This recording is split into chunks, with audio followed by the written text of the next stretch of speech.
عليكم، مرحبا بكم معايا في فيديو جديد. اليوم ان شاء الله غنشارك معكم واحد الكيك كيجي سهل جدا وراقي في المنظور حتى المذاق، كيجي رائع رائع جدا.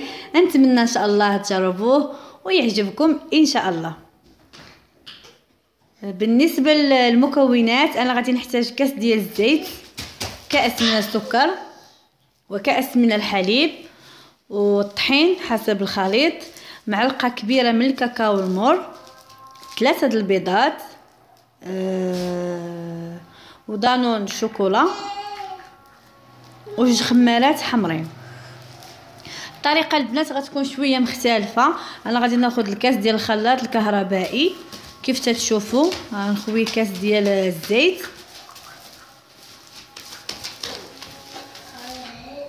من بعد غادي نضيف الحليب،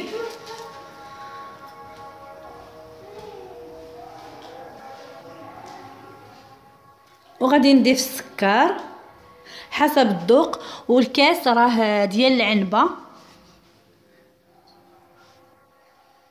وغادي نضيف معلقه ديال الكاكاو المر. من بعد غادي نخلط هاد المكونات مزيان حتى يتخلطوا لي، وغادي يولوه على شكل كريمي. انا ضفت هنا شويه الكاكاو، بغيت يكون اللون ديالو اسود غامق. من بعد غادي نقص من هذا الخليط كاس ديال العنبه الا ربع، وغادي نضيف على الخليط المتبقي في الكاس ديال الخلاط غادي نضيف 3 د البيضات اللي كنت قلت لكم في الاول، وغادي نرجع نخلطهم مره ثانيه في الخلاط الكهربائي حتى داك البيض يطلع ويتضاعف الحجم ديالو. تقريبا مده 2 دقائق على السرعه. بالنسبه انا عندي السرعه القصوى هي 5، فخليته 2 دقائق. من بعد غادي نصب هذاك الخليط في واحد الاناء،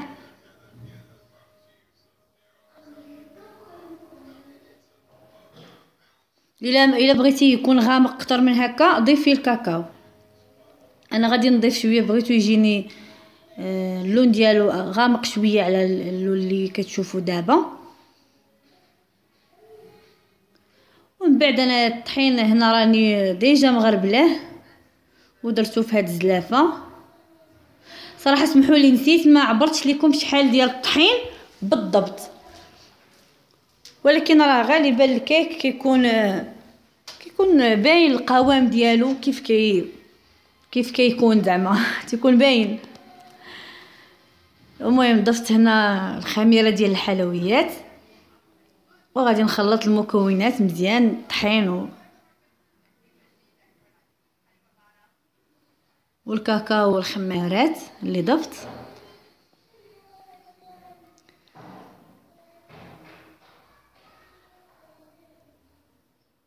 المهم كيف ما كتشوفوا انا غادي نضيف واحد شويه ديال الكاكاو، لحقاش كي قلت لكم هذا اللون ما بغيتو يجيني غامق شويه على هذا اللون، داكشي باش غادي نضيف معلقه كبيره. ضفت هنا الطحين، معلقه ديال الطحين ومعلقه كبيره ديال الكاكاو باش نتحصل على لون غامق على هكا. من بعد غادي ندمجهم مع بعضهم مزيان.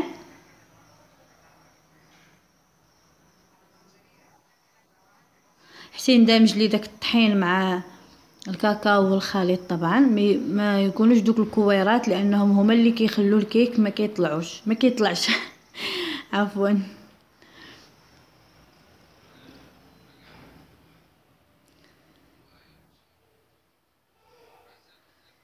والمهم هنا غادي نجيب المول اللي كنت دهنته بالزبده ورشيته بالطحين. غادي نخوي الخليط في المول ديال الكيك، والفران طبعا راه غادي يكون سخون، ما يكونش سخون بزاف باش كي تنقولوا يزرب على الكيكه وتجي من الداخل ما طايباش ومن الفوق. المهم ما يكونش سخون بزاف، ومني تدخلي الكيك للفران نقصي البوطه تكون ناقصه بزاف باش يطلع الكيك ويجيك منتفخ.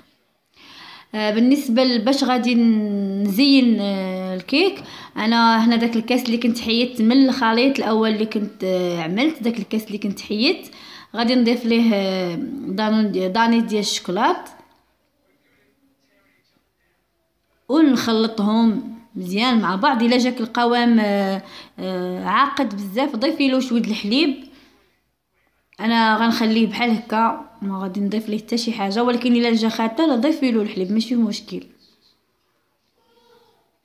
كنتحصلوا على هذا الشكل صراحه كيجي رائع رائع رائع هاد الكريمه اللي نستعمله. هنا غادي ناخذ ندير السيرو باش غادي نسقي الكيك. انا خديت هنا معلقه صغيره ديال القهوه، 2 معالق ديال كبار ديال السكر، وكاس ديال العنبه ديال الماء. هاد السيرو هو باش غادي نسقي الكيك من اللي طيب ان شاء الله. غادي نديرو فوق البوطه حتى يطيب ومن بعد نسقي به الكيك. هنا بعد ما طابت الكيك نتوما كتشوفوا كتجي صراحه منتفخه وخفيفه من الداخل. غادي نسقيها بهذاك السيرو، هي راها سخونه دابا وانا غادي نسقيها بهذاك السيرو اللي كان برد. ضروري واحد فيهم يكون سخون وواحد يكون بارد. من بعد كيف تشوفوا انا غادي نسقي بها ان شاء الله هذا الكيك. نحاول نسقيها مزيان مزيان باش تجيني فاش تبرد تجي معلكه وطايبه. وحتى هذا السيرو صراحه انا تعجبني بزاف المذاق ديال القهوه، وكيتماشى طبعا مع الكاكاو وكيتماشى مع الشوكولاته، فكيجي رائع صراحه الله. غادي نسقيها مزيان كيف قلت لكم، راه السيرو بارد تماما، ونخليها تتبرد وندوزو للتزيين. التزيين البنات غادي نحتاج انا كي قلت لكم داك الخليط اللي حيدت من الاول حيدته معكم، هذا كنت درته في الثلاجه راه برد. والكيك طبعا بردات، الكيكه بردات تماما. وانا غادي نضيف فقط البنان، نزين شويه البنان وقبلوا عليا كل واحد يدير التزيين ديالو الخاص. انا كيعجبني صراحه الله البنان في هذا الكيك، كيعجبني كيتماشى المذاق ديال البنان مع الكاكاو والقهوه، كيجي رائع صراحه الله. وهاد الكيكه تقدري تستعمليها لوليداتك، تفرحي بها وليداتك، وتستعمليها للضيوف ديالك طبعا كتجي زوينه، وحتى في المنظر كتجي صراحه الله راقيه وسهله ما فيهاش مكونات بزاف، وتجي صراحه الله من اروع ما يكون. غير جربوها ان شاء الله، واكيد اكيد غادي تعجبكم وتفرحوا بها وليداتكم طبعا. كيف قلت لكم البنات حسب الذوق طبعا. المهم انا غادي نحاول نكمل هذه الكميه اللي كنت خلط، نحاول ندهن بها الكيك كامل من الداخل ومن برا. وطبعا من الداخل يعني راها مسقيه بداك السيرو اللي كنا حضرنا مع بعضياتنا.